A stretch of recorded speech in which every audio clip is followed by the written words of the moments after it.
ano yung pamamaraan ng Propeta sallallahu alaihi wasallam. Pag-inom pala, malalaman mo kung siya ay nakapagtablig at hindi. Ang nakapagtablig, itinuturo dyan kung ano yung pamamaraan tulad ng Propeta sallallahu alaihi wasallam. Pagawang pa lang sa baso, alam na niya, kanan. Hindi niya inumin agad, bagkus titingnan niya muna ito. Hindi niya inumin agad, bagkus ito ay amoy niya. At hindi na inumin ng isang bisis lamang, kundi 3 bisis.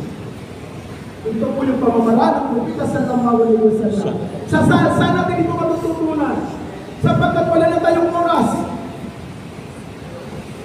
Mga kapatid, ano ang sinabi ng Allah subhanahu wa ta'ala? Magsabi kayo ng totoo. Ang pagdadawat, pagpapalaganap sa kadakilan ng Allah ay pagsasabi ng totoo. Sinasabi nila tungkol sa saksiyan mo na walang ibang Diyos na maliban sa Allah subhanahu wa ta'ala. And this is the 6th point. Saksiyan mo na ang Propeta Muhammad sallallahu alaihi wasallam, peace be upon him, ay sugo at propeta ng Allah subhanahu wa ta'ala kalipitan. Yan ang unang 6 points. Lumasipat at timura ng sistema na yan. Nabasyan tayo. Ano yung pangalawa? Iqamus salam. Masa baba na ipalaganap natin ang tungkol sa sambayan. Pag sumali ka sa tablig, malalaman mo kung ano yung pagbubukas ng sambayan.